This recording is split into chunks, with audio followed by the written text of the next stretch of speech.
Hello students, आज की video में हम सॉल्व करने वाले हैं प्रैक्टिस सेट 2.6।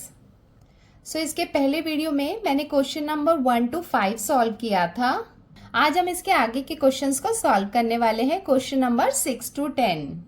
देखो क्वेश्चन नंबर 6 में हमें क्या दिया हुआ है। Mister Kasam runs a small business of making earthen pots. Earthen pots का मतलब ये होता है कि जो मिट्टी के बर्तन होते हैं ना, उन्हें हम कहते हैं अर्दन पॉट्स। तो जो मिस्टर कासम है वो क्या कर रहे हैं, एक छोटा सा बिजनेस चला रहे हैं। वो अर्दन पॉट्स मतलब मिट्टी के पॉट्स होते हैं वो बनाने का। He make certain number of pots on daily basis. Daily basis मतलब एक दिन में सर्टेन नंबर मतलब कोई एक पर्टिकुलर नंबर है, उतने नंबर्स के अर्दन पॉट्स ये बनाते हैं। कितने बनाते हैं ये हमें नहीं दिया हुआ है। Production cost of each pot is ₹40, more than 10 times total number of pots he makes in one day. देखो यहाँ पे हमें ये प्रोडक्शन कॉस्ट दिया हुआ है, बट ये मत समझ लेना कि यहाँ पे 40 जो है वो प्रोडक्शन कॉस्ट है। देखो फिर से पढ़े, production cost of each pot. Each pot का मतलब है कि जो एक पॉट है, एक पॉट को बनाने का प्रोडक्शन कॉस्ट मतलब उसको बनाने में कितना खर्चा हो रहा है, वो हमें क्या दिया हुआ है 40 मोर। देखो यहाँ पे क्या दिया हुआ है मोर, ये वर्ड इंपॉर्टेंट है। जब भी मोर लगता है तो वहां पे क्या आता है प्लस, मतलब प्लस 40 होता है। Then 10 times total number of pots he makes in one day, मतलब एक दिन में वो जितने भी पॉट्स बना रहे हैं उनका 10 टाइम्स और उसमें प्लस 40 मोर जो है वो क्या है प्रोडक्शन कॉस्ट है। आगे देखो क्या दिया हुआ है। If production cost of all pots पर day is ₹600, find production cost of one pot and the number of pots he makes per day. देखो यहाँ पे हमें क्या दिया हुआ है, ₹600 दिया हुआ है। ₹600 किसका दिया हुआ है कि एक दिन में ऑल पॉट्स मतलब एक दिन में वो जितने भी पॉट्स बना रहे हैं उनका टोटल प्रोडक्शन कॉस्ट कितना है, ₹600 है। तो हमें क्या करना है, find production cost of one pot. देखो यहाँ पे जो 600 है वो क्या है, production cost of all pots मतलब जितने भी पॉट्स बना रहा है। फॉर एग्जांपल अगर वो 10 पॉट्स बना रहा है तो 10 पॉट्स का कॉस्ट यहाँ पे दिया हुआ है 600। हमें क्या करना है कि वन पॉट का प्रोडक्शन कॉस्ट कितना है वो बताना है, एंड उसके साथ में ये बताना है number of pots he makes per day, एक दिन में कितने पॉट्स बना रहा है वो हमें फाइंड करना है। तो इसे हम कंसीडर करेंगे x। सेकेंड हमें फाइंड करना है production cost of one pot. One pot का मतलब ये है कि एक पॉट को बनाने के लिए कितना खर्चा हो रहा है, प्रोडक्शन कॉस्ट कितना है वो हमें बताना है। अब आप बोलोगे कि यहाँ तो ये प्रोडक्शन कॉस्ट दिया हुआ है, ये मत समझना कि ये ₹40 दिया हुआ है, ये यहाँ पे क्या है कंडीशन है। देखो क्या है, production cost of one pot, each का मतलब क्या हुआ, one pot is ₹40 more than 10 times total number of pots. देखो एक दिन में वो कितना टोटल नंबर ऑफ पॉट्स बना रहा है, x बना रहा है, तो इसे हमने क्या कंसीडर किया, x कंसीडर किया। एक पॉट का प्रोडक्शन कॉस्ट कितना होगा ये हम निकाल लेते हैं। देखो क्या दिया हुआ है, ₹40 मोर। ₹40 मोर का मतलब क्या है कि उसमें 40 हम ऐड करेंगे, then 10 times total number of pots. 10 times क्या, 10 times number of pots he makes in one day, and number of pots he makes in one day ये हमने क्या कंसीडर किया है x। तो इसका 10 टाइम्स, इसका मतलब 10x प्लस 40, ये क्या हो जाएगा प्रोडक्शन कॉस्ट। तो हमें क्या फाइंड करना है, x फाइंड करना है एंड 10x प्लस 40 ये फाइंड करना है। अब हम स्टार्ट करते हैं इसका सॉल्यूशन। हमने इसका स्टेटमेंट लिख लिया, let mister Kasam make x number of pots in one day. इसका मतलब ये है कि वन डे में mister Kasam x number of pots बनाते हैं। Therefore production cost of each pot, each pot का प्रोडक्शन कॉस्ट कितना हो जाएगा, कॉस्ट की बात कर रहे हैं तो यहाँ पे हम रुपीज लिख सकते हैं। हमने देखा था कि 40 मोर था, किसका 40 मोर था, 10 times of number of pots. So production cost of each pot ये कितना हो जाएगा 10x plus 40। According to the given condition, condition हमें क्या दी हुई है, देखो यहाँ पे हम देख सकते हैं कि जो प्रोडक्शन कॉस्ट था इसको हमने ले लिया 10x प्लस 40, ये ले लिया। एंड देखो उसके आगे हमें क्या दिया हुआ है, if production cost of all pots पर डे इज ₹600। इसका मतलब जितने भी पॉट्स हैं वो पूरे पॉट का जो प्रोडक्शन कॉस्ट है वो कितना है, ₹600। इसका मतलब टोटल प्रोडक्शन कॉस्ट ये कितना है, 600 है। 600 कैसे आया है, टोटल नंबर ऑफ पॉट्स, मतलब एक दिन में कितने पॉट्स बन रहे हैं, एक दिन में x पॉट्स बन रहे हैं। एक पॉट का प्रोडक्शन कॉस्ट कितना है, 10x प्लस 40। इसका मतलब ये दोनों को मल्टीप्लाई कर रहे हैं तब 600 आ रहा है। यहाँ पे मल्टीप्लिकेशन क्यों आया है, मैं आपको एक एग्जाम्पल के साथ बता देती हूँ। सपोज मैं आपको बोल रही हूँ कि मेरे पास 5 पेन्स है, 5 पेन्स है और एक पेन का कॉस्ट कितना है, प्रोडक्शन कॉस्ट या कॉस्ट कितना है, ₹2 है। टोटल कॉस्ट कितना आएगा, 5 2 जार 10। इसका मतलब ये है कि अगर ₹2 का एक पेन है तो 5 पेन्स कितने हो जाएंगे, ₹10 के आ जाएंगे। सो यहाँ पे वही कंडीशन है, टोटल नंबर ऑफ पॉट्स कितने हैं, x है, और कॉस्ट कितना है, कॉस्ट किसका, 1 पॉट का कॉस्ट कितना है, 10x प्लस 40 है। सो ये दोनों को हम मल्टीप्लाई करेंगे, सो टोटल कॉस्ट कितना आ जाएगा, 600। सो हमने यहाँ पे ये इक्वेशन फॉर्म कर लिया है। अब हम इसको सॉल्व करेंगे तो हमें इसका आंसर मिल जाएगा। चलो इसको सॉल्व भी कर लेते हैं। देयरफॉर 10x और x को हम मल्टीप्लाई करेंगे तो हमें कितना मिलेगा, 10x स्क्वायर प्लस 40, x से मल्टीप्लाई होगा तो ये हो जाएगा 40x equals to 600। Therefore 10x square plus 40x, 600 इस तरफ प्लस में है, इधर आएगा तो साइन चेंज हो जाएगा, ये हो जाएगा -600 इक्वल्स टू 0। यहाँ पे हम देख सकते हैं कि ये तीनों नंबर 10 से डिवाइड हो सकते हैं, तो यहाँ पे से हम क्या करेंगे, 10 से डिवाइड कर लेंगे।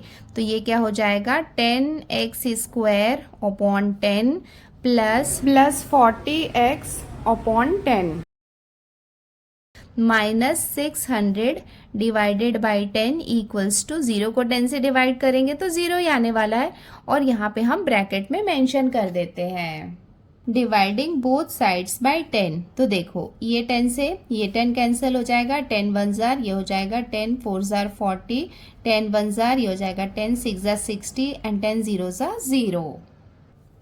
देयरफॉर अब हमारे पास क्या बाकी है, यहाँ पे सिर्फ है x स्क्वायर प्लस यहाँ पे रहेगा 4x माइनस यहाँ पे रहेगा ये 60 इक्वल्स टू 0 ना। ये हमें क्वाड्रेटिक इक्वेशन मिल गया है, इसे भी हम सॉल्व कर लेते हैं। तो देखो यहाँ पे 1 है, -60 से मल्टीप्लाई होगा तो ये कितना हो जाएगा, -60 हो जाएगा।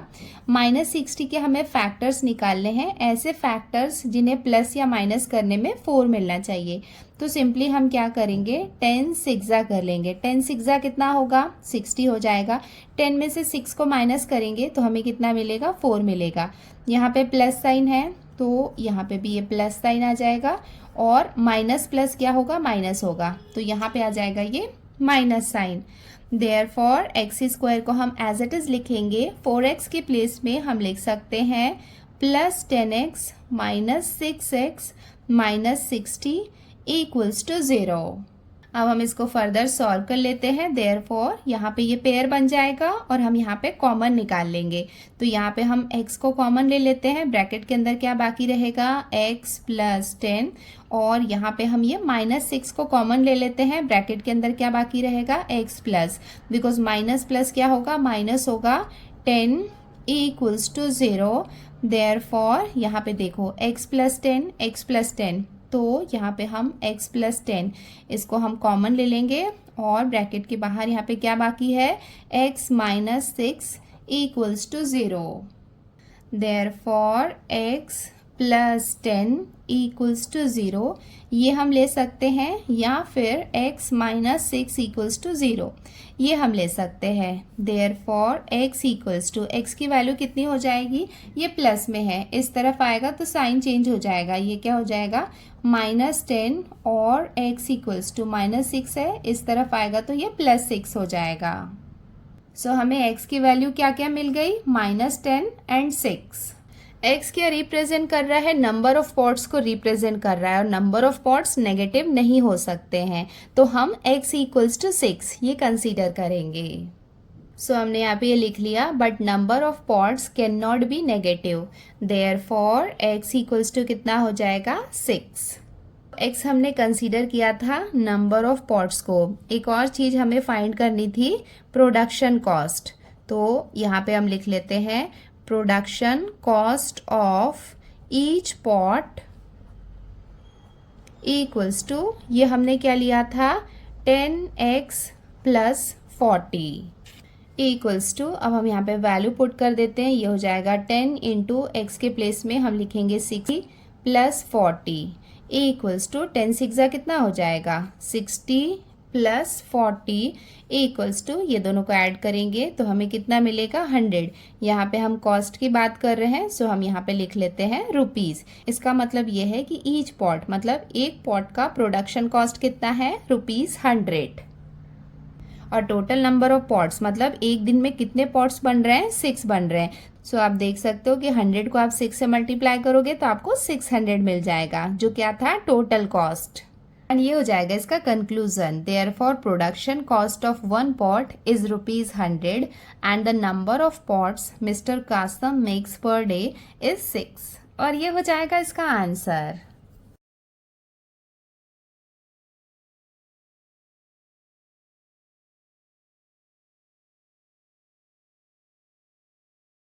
अब हम आते हैं इसके क्वेश्चन नंबर 7 में। यहाँ पे हमें क्या दिया हुआ है, Prateek takes 8 hours to travel 36 kilometer downstream and return to the same spot.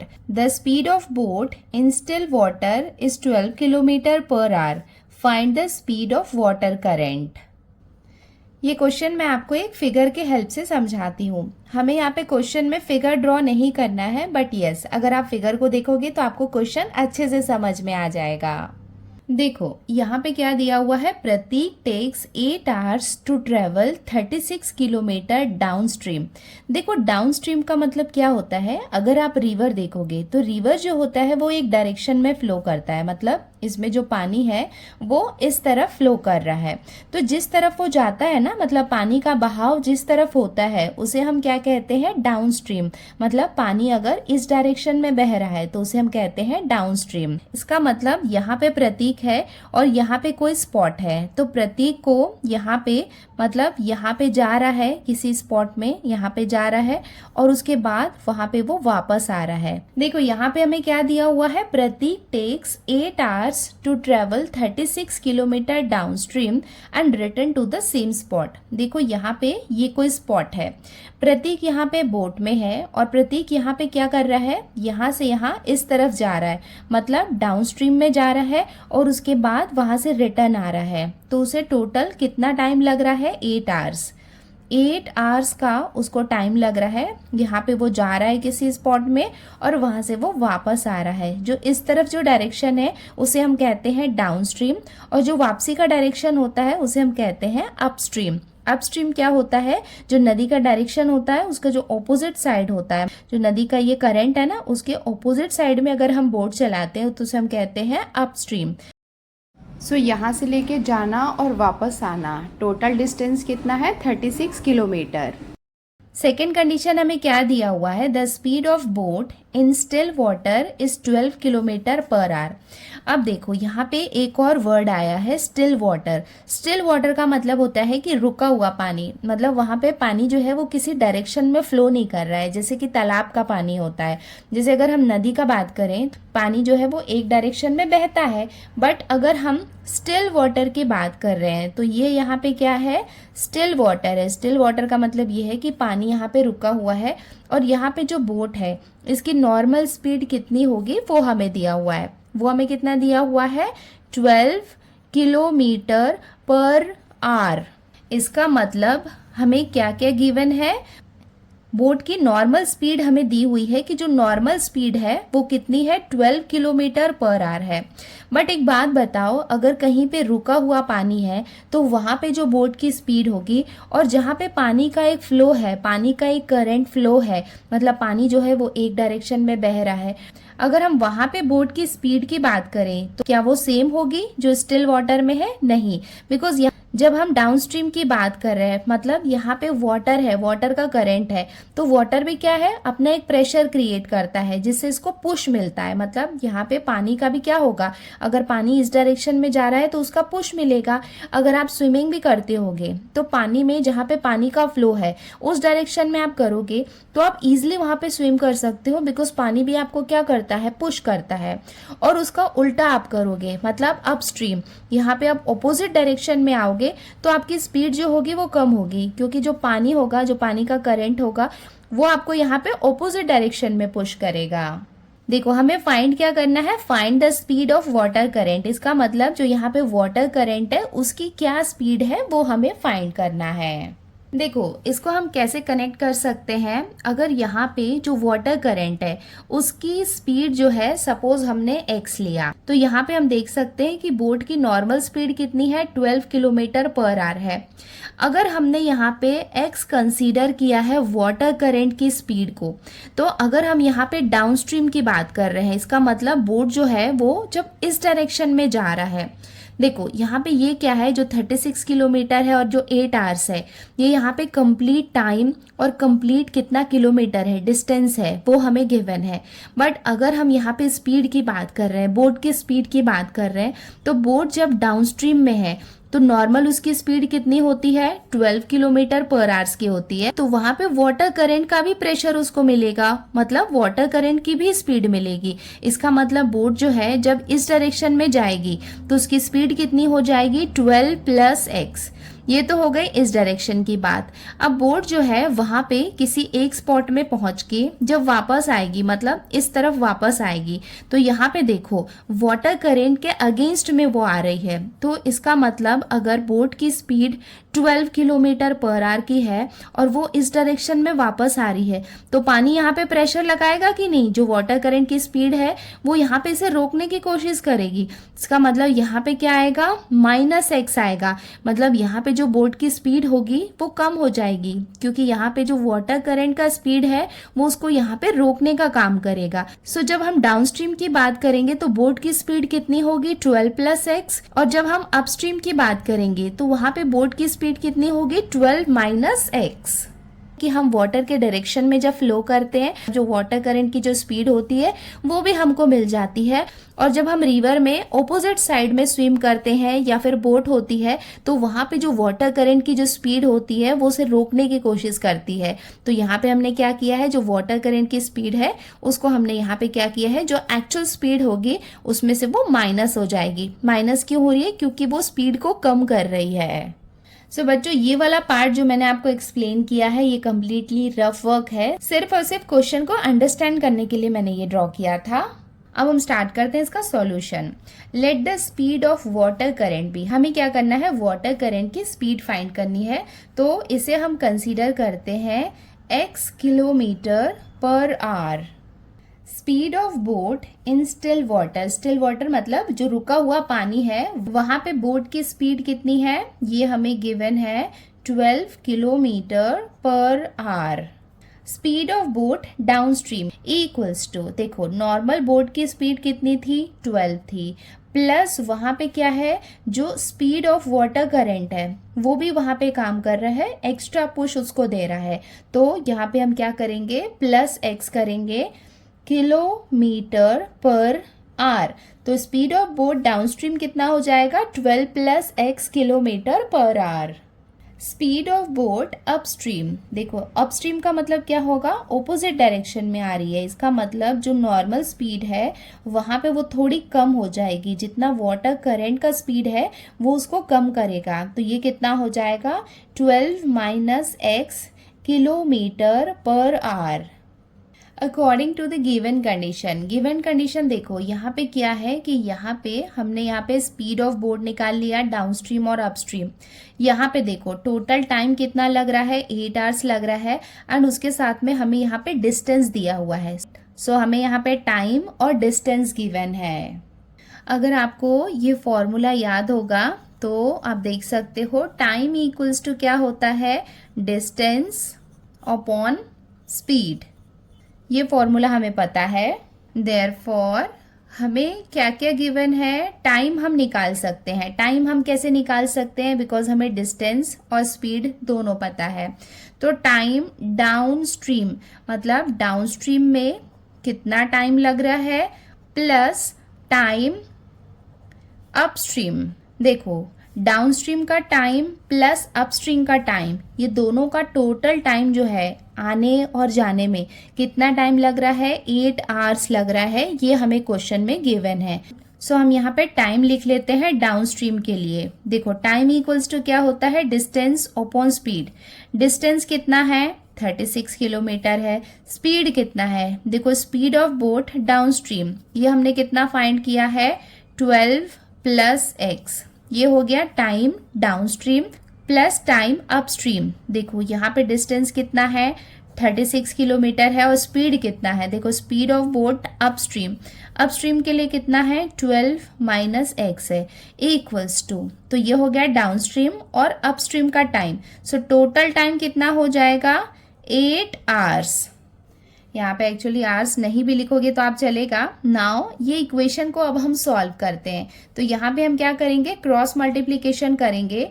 36 को हम मल्टीप्लाई करेंगे 12 माइनस एक्स के साथ में, देन उसके बाद यहाँ पे प्लस साइन आएगा। देन ये 36 को हम मल्टीप्लाई करेंगे 12 प्लस एक्स के साथ अपॉन डिनोमिनेटर में ये क्या हो जाएगा, 12 plus x multiply by 12 minus x equals to 8।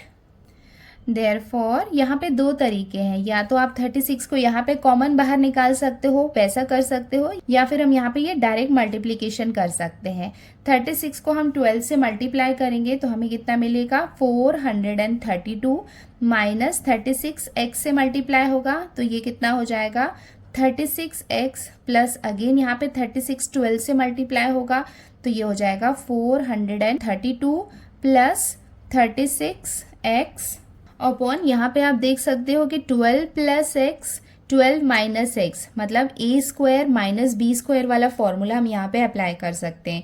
A square minus b square equals to क्या होता है, a plus b a minus b. तो यहाँ पे हम क्या करेंगे, ये दोनों का स्क्वायर लगा देंगे तो ये कितना हो जाएगा, 12 का स्क्वायर माइनस एक्स का स्क्वायर इक्वल्स टू 8। यहाँ पे हम देख सकते हैं कि माइनस 36x है और यहाँ पे प्लस 36x है। माइनस प्लस क्या होगा, माइनस होगा, इसका मतलब ये दोनों आपस में कैंसिल हो जाएंगे। देयरफॉर यहाँ पे 432 है और यहाँ पे प्लस 432 है, ये दोनों को हम ऐड कर लेंगे। ऐड करेंगे तो हमें कितना मिलेगा, तो हमें कितना मिला 864। 12 का स्क्वायर मीन्स कितना हो जाएगा, 12 इंटू 12, ये कितना हो जाएगा 144 minus x square equals to 8 को हम 8/1 ये लिख सकते हैं। देयरफॉर यहाँ पे हम क्रॉस मल्टीप्लिकेशन करेंगे। 864 1 से मल्टीप्लाई होगा तो 864 ही रहेगा इक्वल्स टू 8 मल्टीप्लाई होगा 144 माइनस एक्स स्क्वायर के साथ। देखो 8 यहाँ पे मल्टीप्लिकेशन में है, उसको हम इस तरह भेज देंगे तो डिवीजन के प्लेस में आ जाएगा। सो 864 अपॉन 8 यहाँ पे आ जाएगा डिनोमिनेटर में equals to 144 minus x square. अब इसको हम डिवाइड कर लेते हैं। 8 1 जार 8, ये हो जाएगा 8 1 जार 8, 8 0 जार 0 और ये हो जाएगा 8 8 जार 64। यहाँ पे ध्यान रखना कि आप दो नंबर को जब एक साथ लेते हो तो यहाँ पे 0 लगता है। तो हमें लेफ्ट साइड में कितना मिल गया है, 108 equals to 144 minus x square. Therefore यहाँ पे 108 है, 144 को हम राइट से लेफ्ट में लाएंगे तो साइन चेंज हो जाएगा, ये कितना हो जाएगा minus 144 equals to x square. So यहाँ पे अब हम सब्ट्रैक्शन कर लेते हैं। 108 में से हम माइनस कर रहे हैं 144 को। इसका मतलब यहाँ पे क्या कर रहे हैं, स्मॉलर टू बिगर जा रहे हैं। तो माइनस करेंगे तो हमें कितना मिलेगा 36, बट यहाँ पे लगेगा ये minus sign. -36 equals to -x²। ये दो माइनस और माइनस ये आपस में कैंसिल हो जाएंगे। इसका मतलब देयरफॉर x² इक्वल्स टू हमें कितना मिल जाएगा 36। सो हमें मिल गया था x² इक्वल्स टू 36। अब हम यहाँ पे क्या करेंगे, दोनों साइड में स्क्वायर रूट लेंगे। तो हमने यहाँ पे लिख लिया taking square root on both sides. Therefore अब हम यहाँ पे क्या करेंगे, बोथ साइड्स में यहाँ पे हम स्क्वायर रूट ले लेंगे और यहाँ पे आ जाएगा ये 36 का स्क्वायर रूट। नाउ ये स्क्वायर और ये रूट ये आपस में कैंसिल हो जाएंगे। देयरफॉर x इक्वल्स टू 36 को हम रूट से बाहर निकालेंगे, कितना मिल जाएगा 6। सो x की वैल्यू अगर आपको याद होगा तो हम प्लस माइनस दोनों में लेते हैं, तो +6 भी होगा और -6 भी होगा। बट हमें पता है कि हम स्पीड फाइंड कर रहे हैं और स्पीड नेगेटिव नहीं हो सकती है। But the speed can not be negative, तो स्पीड जो है वो नेगेटिव नहीं हो सकती है। तो x इक्वल्स टू हम क्या लेंगे 6 एंड ये हो जाएगा इसका final answer. Therefore the speed of the water current is 6 km/h और ये हो जाएगा इसका आंसर।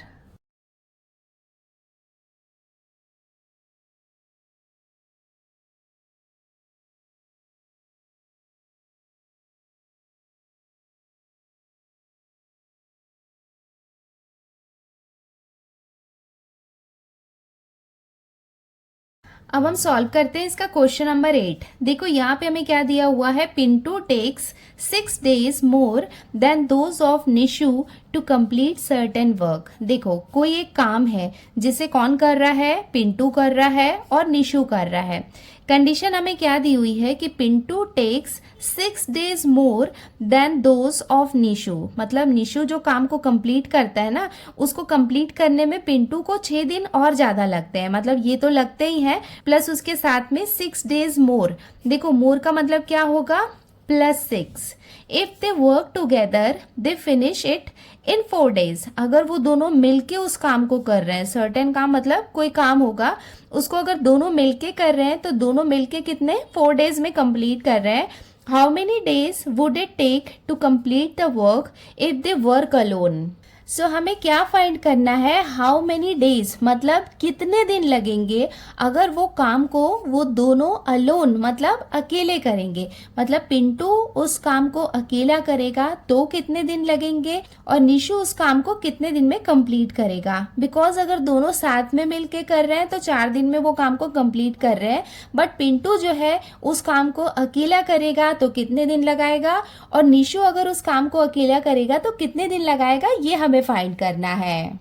सो हम क्या करते हैं कि निशु जो है सपोज वो काम को x डेज में कंप्लीट कर रहा है, तो पिंटू उस काम को कितने दिन में कंप्लीट करेगा। देखो यहाँ पे दिया हुआ है ना 6 मोर, तो ये कितना हो जाएगा, पिंटू जो है उस काम को कितने दिन में कंप्लीट करेगा x + 6। बिकॉज यहाँ पे दिया हुआ है ना 6 days मोर, मतलब निशु जितना टाइम लगा रहा है उतना तो लगा रही है, उसके साथ में 6 दिन और ज्यादा लगा रहा है। दैट्स वाई यहाँ पे क्या आ गया x + 6। और दोनों मिलके उस काम को कितने दिन में कंप्लीट कर रहे हैं, 4 days में कंप्लीट कर रहे हैं। सो हमें इस क्वेश्चन में क्या फाइंड करना है, x की वैल्यू फाइंड करनी है। x की वैल्यू हमें मिल जाएगी तो हम यहाँ पे पुट करके x + 6, पिंटू को कितने दिन लग रहे हैं काम फिनिश करने में वो भी पता चल जाएगा। अब हम स्टार्ट कर रहे हैं इसका सॉल्यूशन। सो हमने यहाँ पे लिख लिया let Nishu take x days to complete the work. So जो निशु है वो x days में कंप्लीट कर रहा है वर्क को, देयरफॉर पिंटू टेक्स। सो पिंटू को कितना टाइम लगेगा, x + 6 मोर। ठीक है, तो ये हो जाएगा x + 6 days। देखो बच्चों, अगर आपको फ्रैक्शन याद होगा तो अगर आपको याद होगा कि एक सर्कल है, ठीक है, ये सर्कल को अगर हमने ये 4 पार्ट में डिवाइड किया तो ये पूरा क्या है, एक सर्कल है। ठीक है, और एक सर्कल को हमने कितने पार्ट में डिवाइड किया है, 4 पार्ट्स में डिवाइड किया है। सो ये वाला पार्ट क्या हो जाएगा इसका 1/4। 1/4 का मतलब है कि जो 1 सर्कल है उसको हमने 4 पार्ट में डिवाइड किया। एक और एग्जाम्पल मैं आपको बताना चाहूँगी कि सपोज एक वॉल है, ठीक है। इस वॉल को पूरा कंप्लीटली पेंट करने में अगर 4 डेज लग रहे हैं, अगर मैं आपको ये बोलूँ कि 1 डे में कितना वर्क हो रहा है, तो आप क्या करोगे, इसको यहाँ पे ये 4 पार्ट में डिवाइड कर दोगे, ठीक है। 4 पार्ट में डिवाइड करोगे, टोटल ये क्या है, 1 वर्क है, और आपने इसको क्या किया, 4 डेज में कंप्लीट किया। तो 1 डे में कितना कंप्लीट कर रहे हो, 1/4, 1/4, 1/4, 1/4। इसका मतलब ये है कि आप 1 डे में कितना वर्क कर रहे हो, 1/4 कर रहे हो। इसको आप ऐड करोगे तो 1 2 3 4, 4/4 इक्वल्स टू, ये कितना आने वाला है, 1 ही आने वाला है। इसका मतलब जो 1 वर्क है, अगर उसे कंप्लीट करने में 4 डेज लग रहे हैं, तो यहाँ पे अगर हम ये बोलें कि 1 डे में कितना टाइम लग रहा है, तो हम क्या करेंगे, जो 1 वर्क है उसे हम 4 से डिवाइड करेंगे। 4 से क्यों डिवाइड कर रहे हैं, बिकॉज 4 डेज लग रहे हैं यहाँ पे उसे कंप्लीट करने में। सो यहाँ पे हम लिख सकते हैं therefore work done by Nishu in 1 day. 1 day में निशु कितना काम करेगा, आप देखो टोटल नंबर ऑफ डेज यहाँ पे कितने हैं, x है। जैसे यहाँ पे टोटल नंबर ऑफ डेज कितने थे, 4 थे, तो हमने क्या किया था, 1/4 लिखा था 1 डे के वर्क को। यहाँ पे हमें टोटल नंबर ऑफ डेज नहीं पता है, उसे हमने x कंसीडर किया है, तो इसे हम लिख सकते हैं 1/x। इसका मतलब निशु जो है वो 1 डे में कितना वर्क करेगा, 1/x करेगा। 1 से क्यों डिवाइड किया है, यहाँ पे मैंने आपको ये बता दिया है एग्जाम्पल में। And work done by Pintu in 1 day, और पिंटू जो है वो 1 डे में कितना वर्क करेगा, 1/x + 6। Therefore total work done by both in 1 day। इसका मतलब 1 डे में दोनों साथ में मिलके कितना काम करेंगे। देखो दोनों वर्क को 4 डेज में कंप्लीट कर रहे थे, सो 1 डे में वो कितना वर्क फिनिश करेंगे, 1/4। Therefore total work done by both in 1 day। देखो निशु जो है वो एक दिन में कितना काम कर रहा है, 1/x काम कर रहा है, प्लस पिंटू कितना काम कर रहा है 1 डे में, 1/x + 6 इक्वल्स टू, दोनों मिलके साथ में कितना काम कर रहे हैं एक दिन में, 1/4। नाउ अब हम इस इक्वेशन को सॉल्व करेंगे तो हमें x और x + 6 की वैल्यू मिल जाएगी। सो यहाँ पे हम क्या करेंगे, यहाँ पे हम क्रॉस मल्टीप्लीकेशन करेंगे। देयरफॉर 1 जो है वो x + 6 के साथ मल्टीप्लाई होगा, तो x + 6 ही रहेगा। ये प्लस साइन यहाँ पे आ जाएगा, x 1 से मल्टीप्लाई होगा तो x हो जाएगा, और ये दोनों आपस में मल्टीप्लाई हो जाएंगे, x + 6 इक्वल्स टू 1/4।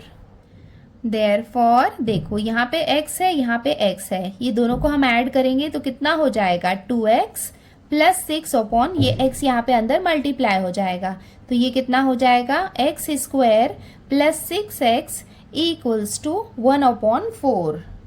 देयरफॉर यहाँ पे फर्दर हम क्रॉस मल्टीप्लीकेशन कर लेंगे, 4 को हम मल्टीप्लाई करेंगे 2x + 6 के साथ में इक्वल्स टू 1, यहाँ पे इसके साथ मल्टीप्लाई होगा तो ये सेम रहेगा, x² + 6x। देयरफॉर 4 यहाँ पे अंदर मल्टीप्लाई करेंगे तो 4 2 ज़ार कितना हो जाएगा, 8x + 6 4 ज़ार कितना हो जाएगा, 24 इक्वल्स टू x² + 6x।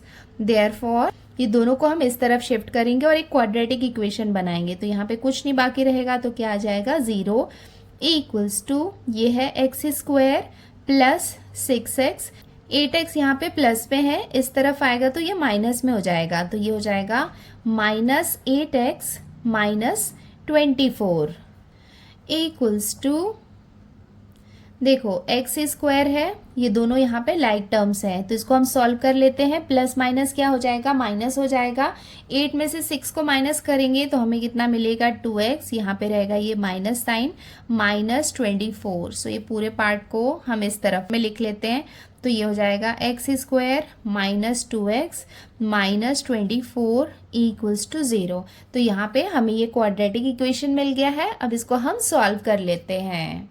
सो देखो यहाँ पे 1 जो है वो -24 से मल्टीप्लाई होगा तो हमें कितना मिलेगा, -24 मिलेगा।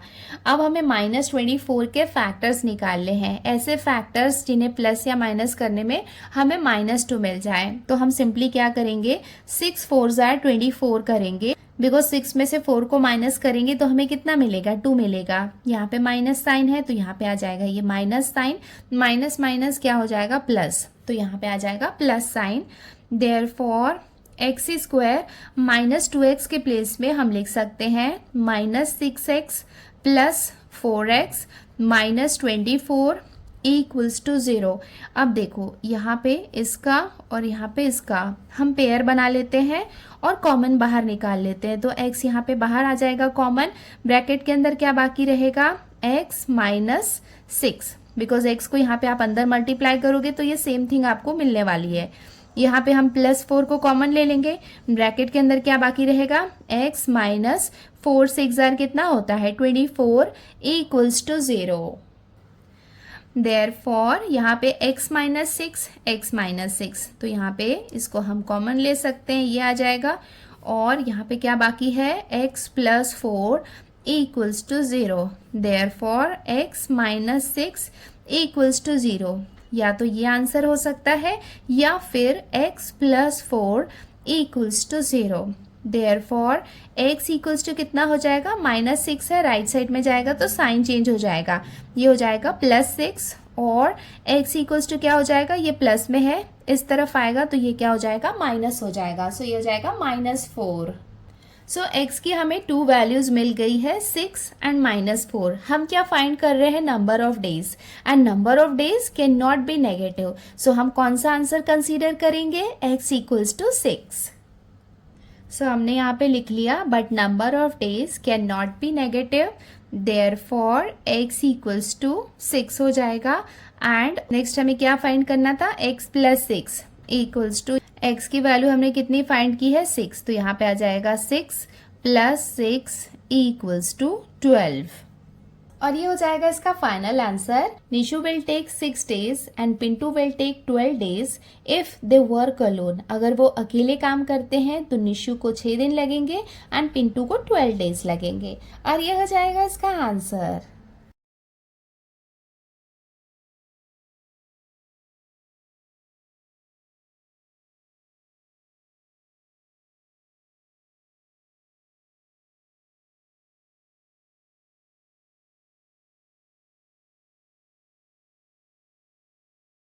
अब हम सॉल्व करते हैं इसका क्वेश्चन नंबर 9। देखो यहाँ पे हमें क्या दिया हुआ है, if 460 is divided by a natural number, quotient is 6 more than 5 times the divisor and remainder is 1. Find quotient and divisor. देखो बच्चों, अगर आप डिवीज़न करते हैं तो आपको पता है कि ये है डिवीज़न, ठीक है।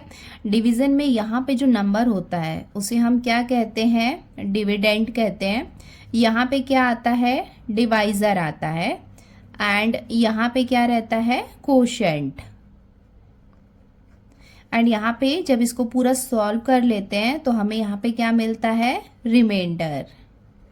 अब हम यहाँ पे क्वेश्चन में देखते हैं कि हमें क्या क्या दिया हुआ है और क्या फाइंड करना है। देखो हमें फाइंड क्या करना है, कोशेंट एंड डिवाइज़र, मतलब ये जो डिवाइज़र है ये और कोशेंट, ये हमें फाइंड करना है। देखो अब हमें गिवन क्या है, if 460 is divided by a natural number. इसका मतलब ये है कि डिवाइज़र जो है वो क्या है, एक नेचुरल नंबर है और हम किसको डिवाइड कर रहे हैं, 460 को। इसका मतलब जो डिविडेंड है ये हमें कितना गिवन है, 460। डिवाइज़र हमें फाइंड करना है तो इसको हम x कंसीडर करते हैं। देखो आगे हमें क्या दिया हुआ है, quotient is 6 more than 5 times the divisor. देखो मैंने आपको बताया है कि 6 मोर का मतलब क्या होता है, प्लस 6 होता है।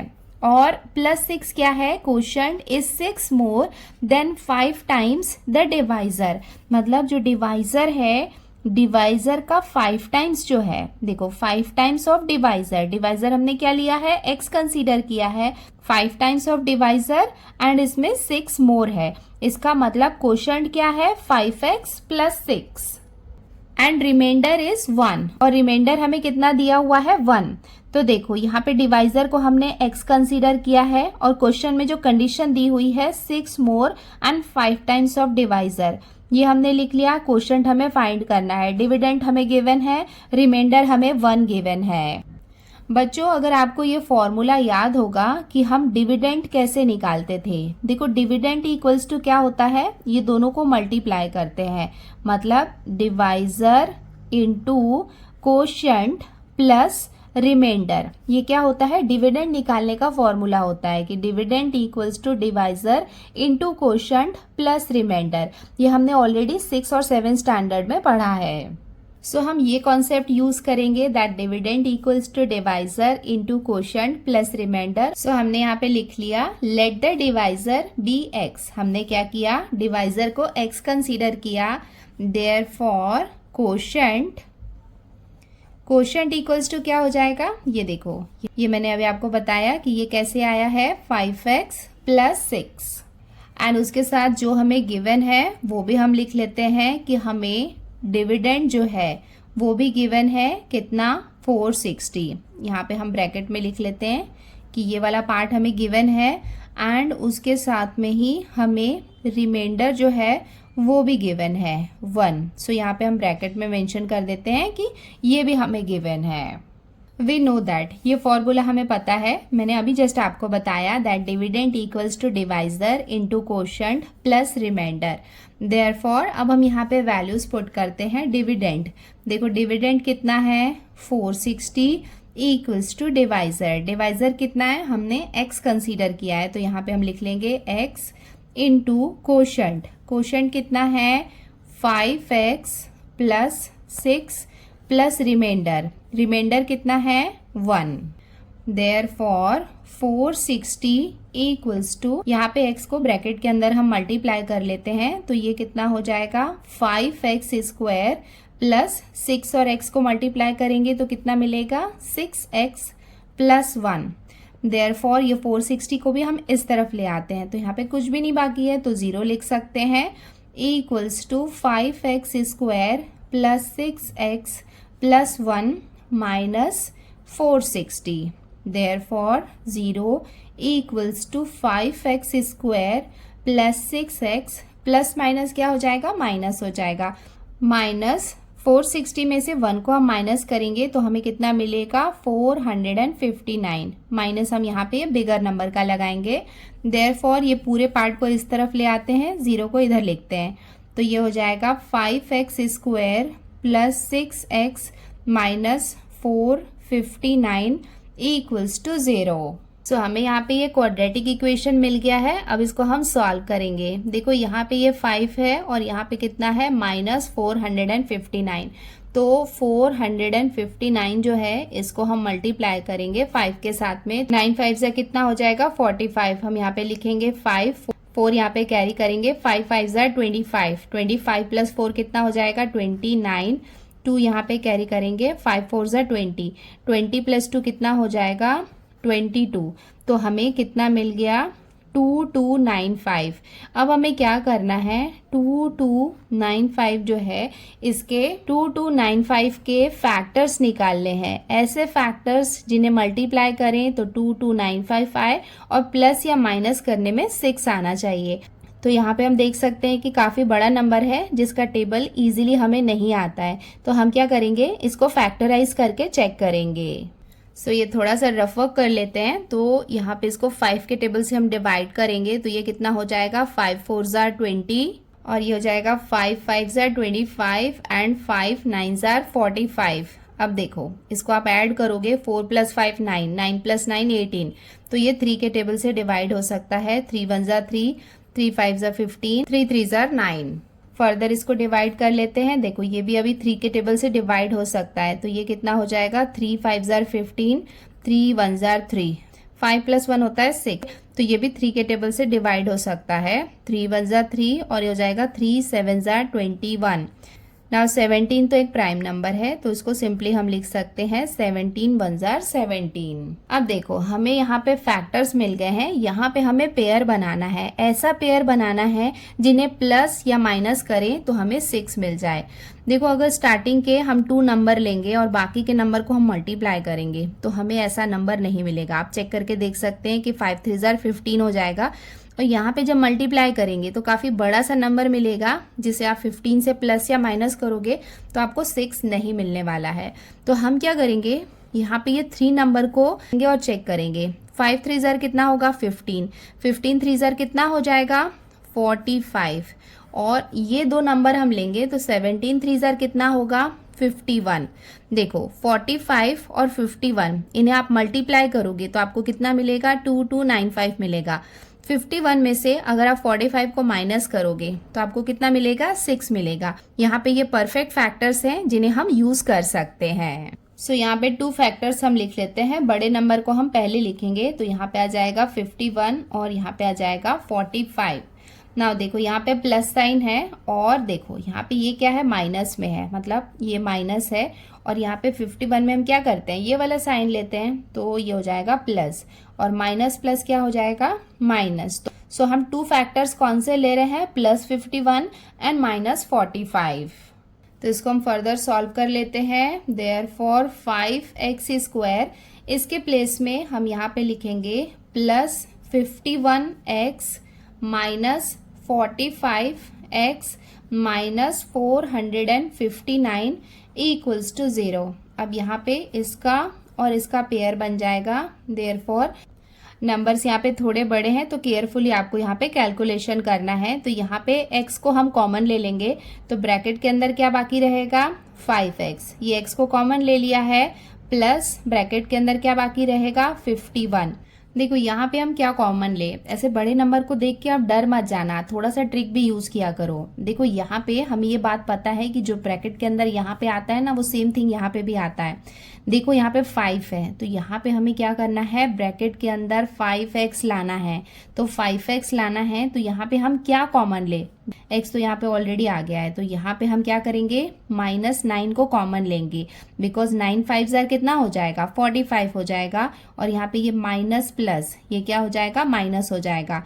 9 में देखो यहाँ पे 51 है तो 9 में अगर आप 51 को मल्टीप्लाई करोगे, मल्टीप्लाई करके आप चेक कर सकते हो आपको कितना मिलेगा 459 इक्वल्स टू 0। कई बार क्या होता है ना कि टेबल नहीं भी आता है तो थोड़ा सा एक्स्ट्रा ब्रेन यूज कर लिया करो कि जो यहाँ पे आ रहा है कॉमन सेंस है, यहाँ पे भी वही सेम थिंग आने वाला है। देयरफॉर ये क्या हो जाएगा 5x प्लस 51, देखो यहाँ पे दोनों में है ये हमने ले लिया, और ब्रैकेट के बाहर यहाँ पे क्या है x minus 9 equals to 0। Therefore 5x plus 51 equals to 0, या तो ये वैल्यू हम ले सकते हैं या फिर x माइनस 9 इक्वल्स टू 0 ये वैल्यू हम ले सकते हैं। देयरफॉर इसको हम सॉल्व कर लेंगे तो ये कितना हो जाएगा 5x इक्वल्स टू, ये प्लस में है इस तरफ आएगा तो साइन चेंज हो जाएगा, ये कितना हो जाएगा -51। देयरफॉर x इक्वल्स टू कितना हो जाएगा -51/5। इसको हम और फर्दर डिवाइड नहीं कर सकते हैं तो एज इट इज रहने देते हैं, और यहाँ पे x इक्वल्स टू कितना हो जाएगा 9। सो हमें यहाँ पे x के 2 वैल्यूज मिल गए हैं -51/5 और 9। क्वेश्चन में क्या बोल रहा है कि नेचुरल नंबर है, मतलब जो डिवाइजर है वो एक नेचुरल नंबर है, और नेचुरल नंबर जो होता है वो माइनस में नहीं हो सकता है, तो x की वैल्यू हम क्या लेंगे 9। सो हमने यहाँ पे लिख लिया but natural number can not be negative, therefore x equals to 9। Therefore ये तो हो गई x की वैल्यू, x क्या है डिवाइजर है, एंड उसके साथ में हमें क्वोशंट भी फाइंड करना है। क्वोशंट क्या था 5x प्लस 6 इक्वल्स टू, ये हो जाएगा 5 इंटू x के प्लेस में हम पुट करेंगे 9 प्लस 6 इक्वल्स टू 9 5 ज़र कितना हो जाएगा 45 प्लस 6, ये दोनों को हम ऐड करेंगे तो हमें कितना मिलेगा 51। सो अब हम यहाँ पे इसके बेसिस पे फाइनल आंसर लिख सकते हैं। Therefore quotient is 51 and divisor is 9, और ये हो जाएगा इसका आंसर।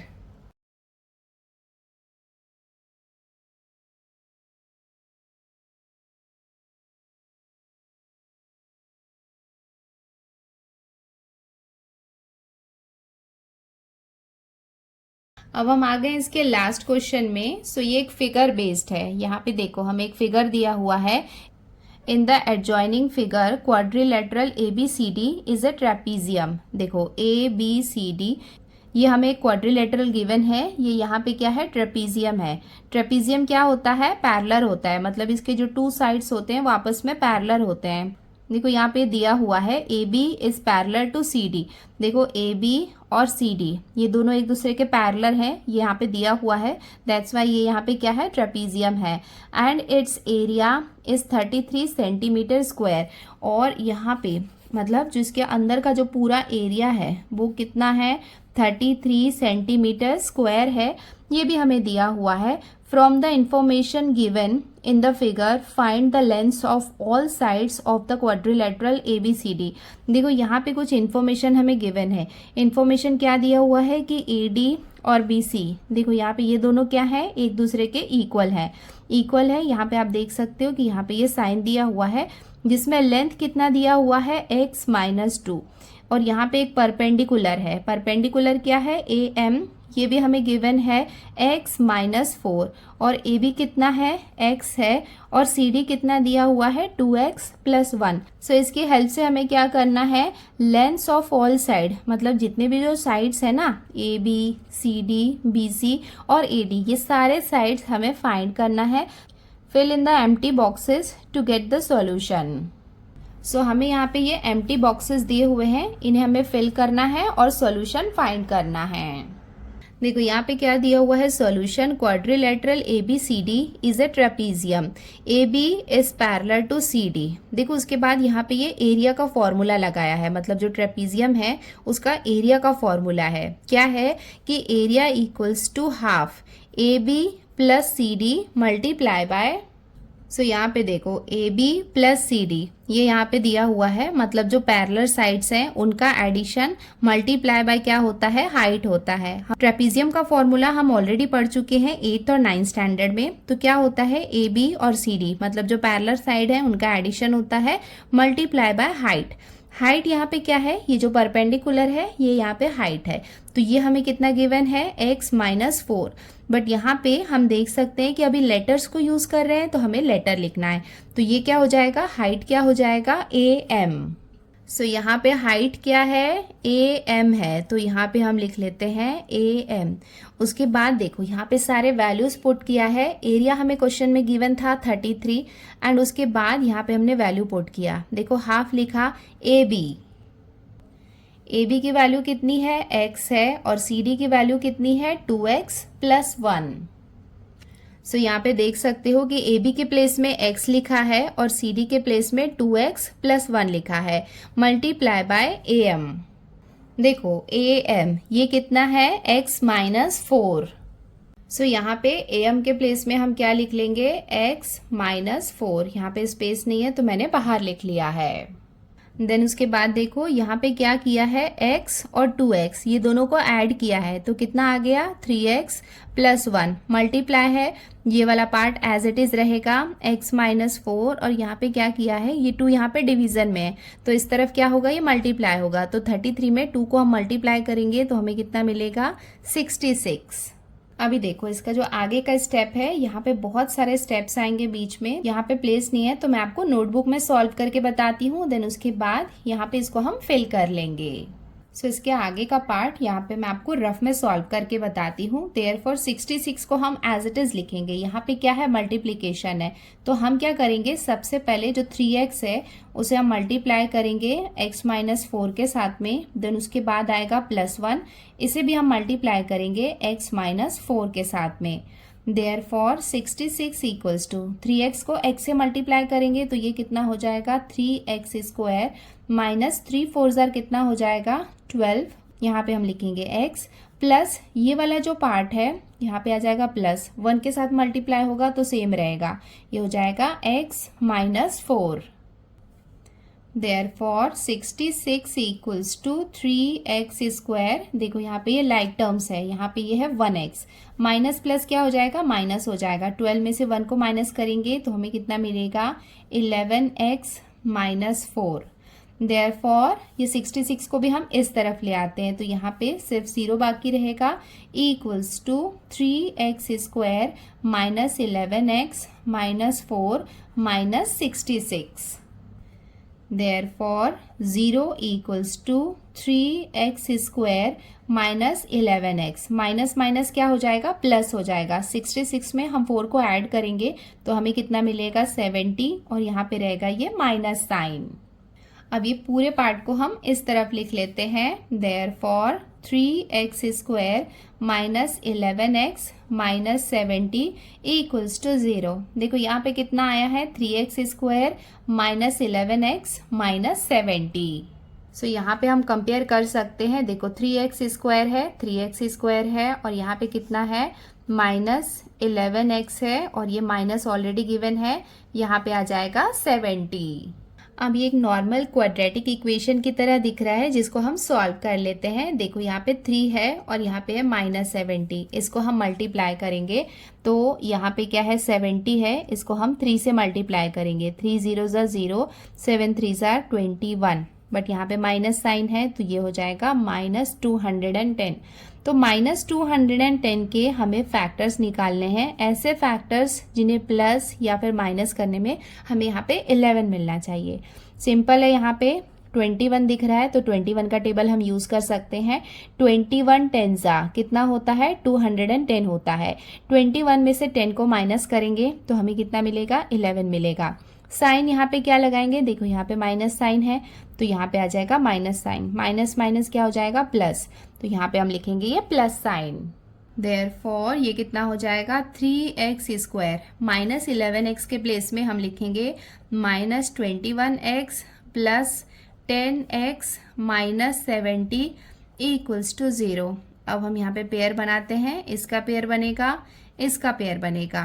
देयरफॉर यहाँ पे देखो 3 है, 21 भी 3 के टेबल में आता है, तो यहाँ पे 3x को हम कॉमन ले लेंगे। ब्रैकेट के अंदर क्या बाकी रहेगा, x माइनस, यहाँ पे हम लिखेंगे 7, बिकॉज 3 7 ज़र कितना होता है, 21। देन उसके बाद प्लस 10 को हम कॉमन लेंगे। ब्रैकेट के अंदर क्या बाकी रहेगा, x प्लस माइनस माइनस होगा, यहाँ पे हम लिखेंगे 7, बिकॉज 10 7 ज़र कितना होता है, 70 इक्वल्स टू 0। देखो 3x ब्रैकेट के अंदर क्या है, x माइनस 7 प्लस 10 ब्रैकेट के अंदर क्या है, x माइनस 7। सो यहाँ पे हम लिख लेंगे x minus 7, x minus 7। Therefore देखो x माइनस 7, x माइनस 7 है तो यहाँ पे हम लिख लेंगे x माइनस 7, ये ले लेंगे कॉमन, और क्या बाकी रहेगा, 3x प्लस 10 इक्वल्स टू 0। देखो यहाँ पे भी 3x प्लस 10 है, एक और कॉमन यहाँ पे क्या आएगा, x minus 7 equals to 0। Therefore x minus 7 equals to 0, या तो ये ले सकते हैं या फिर 3x प्लस 10 इक्वल्स टू 0, ये हम निकाल सकते हैं। तो x की वैल्यू कितनी आ जाएगी, 7, और 3x इक्वल्स टू कितना हो जाएगा, माइनस 10, और x इक्वल्स टू हम लिख सकते हैं माइनस 10 अपॉन 3। तो x की 2 वैल्यूज हमें क्या मिल गई, 7 एंड माइनस 10 अपॉन 3। यहाँ पे भी हम देख सकते हैं 3x प्लस 10 इक्वल्स टू 0, ये हो जाएगा, या फिर x माइनस 7 इक्वल्स टू 0। तो यहाँ पे इसको सॉल्व किया तो x की वैल्यू कितनी आई, माइनस 10 अपॉन 3, और x की वैल्यू कितनी हो जाएगी, plus 7। But length is never negative, हमें क्या करना है, लेंथ फाइंड करना है, और लेंथ कभी भी नेगेटिव नहीं हो सकती है। इसका मतलब therefore x is not equals to minus 10 upon 3, ये वाली वैल्यू को हम नहीं ले सकते हैं। Therefore x equals to, x की वैल्यू हम क्या लेंगे, 7। सो यहाँ पे भी हमने लिख लिया, but length is never negative, therefore x equals to 7, ये हम लेने वाले हैं। अब हम यहाँ पे वैल्यूज फाइंड कर लेते हैं। AB इक्वल्स टू, देखो AB की वैल्यू कितनी है, x। So AB equals to कितना है, x की वैल्यू कितनी है, 7 है। देयरफॉर AB इक्वल्स टू हमें कितना मिल गया, 7। तो यहाँ पे AB की वैल्यू कितनी आ जाएगी, 7। नेक्स्ट हमें क्या फाइंड करना है, CD। देखो CD कितना है, 2x प्लस 1। सो देखो 2x प्लस 1, 2 इंटू x के प्लेस में हम पुट करेंगे 7 प्लस 1 इक्वल्स टू 7 2 ज़ार 14, 14 प्लस 1 कितना हो जाएगा, 15। यहाँ पे हम लिख लेते हैं सेंटीमीटर, ये भी हो जाएगा सेंटीमीटर। सो CD की वैल्यू हमें कितनी मिल गई, 15 सेंटीमीटर, और यहाँ पे भी हम लिख लेते हैं 7 centimetre. AD equals to BC equals to, देखो यहाँ पे हम देख सकते हैं कि AD और BC ये दोनों क्या है, इक्वल लेंथ है और इसकी वैल्यू कितनी है, x-2। सो हमने यहाँ पे लिख लिया AD equals to BC equals to x-2। x की वैल्यू कितनी है, 7 - 2 इक्वल्स टू, ये हमें कितना मिलेगा, 5 सेंटीमीटर। सो यहाँ पे कितना आ जाएगा, 5 सेंटीमीटर। सो इसके साथ ही हमने ये एक्टिविटी और ये प्रैक्टिस सेट कंप्लीट कर लिया है।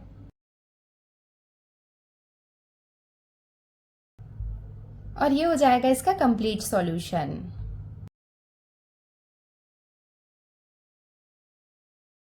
सो बच्चों, इसके साथ ही हमने प्रैक्टिस सेट 2.6 को पूरा कंप्लीट कर लिया है। वर्ड प्रॉब्लम है, यस, आपको प्रैक्टिस की जरूरत है, बट एक बार अगर आप इक्वेशन फॉर्म कर लोगे तो आगे आप इजीली उसको सॉल्व कर सकते हो।